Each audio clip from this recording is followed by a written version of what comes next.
जर कुणीही तुम्हाला हा प्रश्न केला की महाभारताचा हिरो कोण, नक्कीच प्रत्येकाचं उत्तर हे वेगवेगळं असू शकतं, पण माझ्यासाठी उत्तर फक्त एकच, कर्ण. सूर्यपुत्र कर्ण, सूतपुत्र, कौंतेय, अधिरथ पुत्र, राधेय, शोणचा भाऊ, अशी कित्येकच नावं, पण माझ्यासाठी एकच, महारथी कर्ण. मनामध्ये सलत असलेली गोष्ट ओठावर येणं गरजेचं असतं. नेहमी कुढत राहणं योग्य नव्हे, आणि म्हणूनच गरजेचं होतं दुर्योधनाशी संवाद करणं. पण सदैव कुणी ना कुणी त्याच्यासोबतच असायचं. मग एकांत मिळणार कधी? तुम्ही ऐकत आहात महारथी कर्ण, आणि मी आहे अनुराग. दुर्योधनाला एकट्यात भेटून बोलणं गरजेचं होतं, म्हणून शोणाकरवी निरोप पाठवून मृगयेला जाण्याची मनोइच्छा कर्णाला पाठवली. मृगया हा शब्द ऐकताच दुर्योधन लगेच तयार झाला. धोसर तांबडं फुटलं होतं. सूर्यदेव हलकेच दर्शन देणार असं दिसत होतं. अरण्यात जाणार असल्यानं सोबत 50 निष्णांत सैनिक त्यांनी घेतले. कुर्णाच्या सीमेत शिरताच अश्वसात चौघे दिशांनी पांगले. अरण्यात आले. निसर्ग सुंदर होता.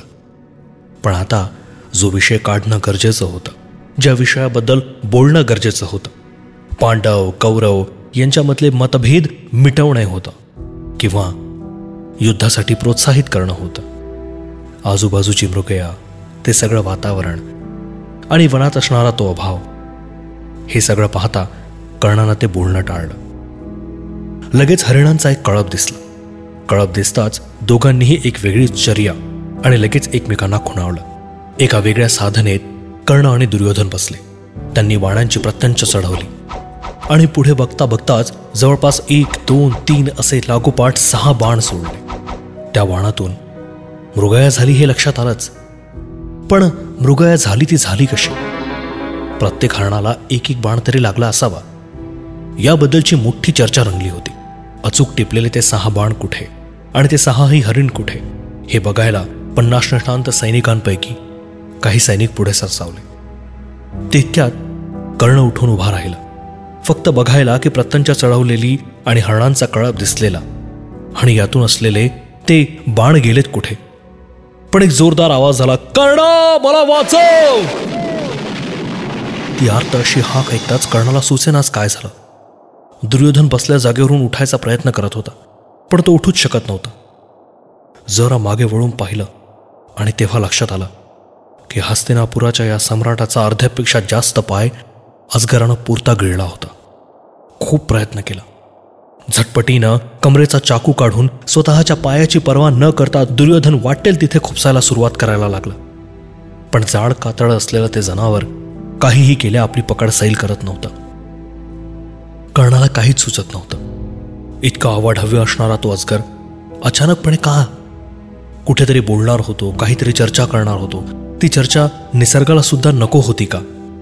पण डोक्यात चाललेल्या असंख्य वादाला बाजूला ठेवून कर्णानं शेवटी आपली संपूर्ण शक्ती एकटावली आणि तसंच खांद्यावर टाकून दुर्योधनाला घेऊन तो कळपाकडे धावत सुटला.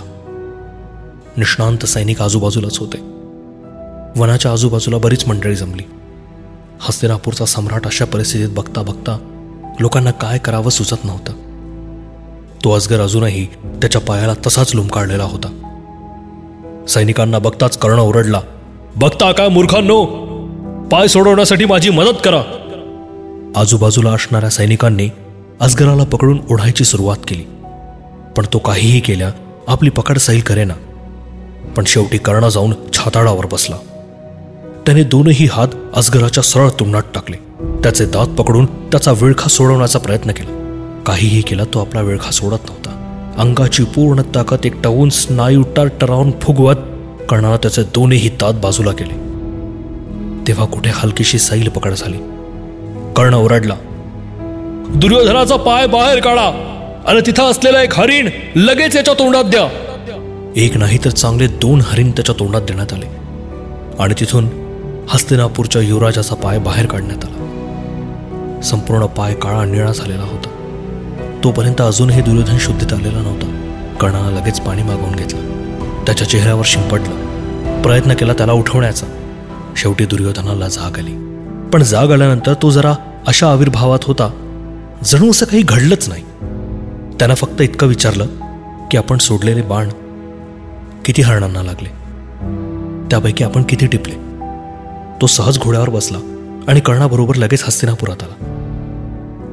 कर्णाला वाटलं की स्वतःच्या आयुष्यावर खेळून आपण आपल्या मित्राचा प्राण वाचवला, पण त्याबद्दल कुठलीही चर्चा त्यानं केली नाही. असं का असावं? कर्ण निश्चित पडला होता.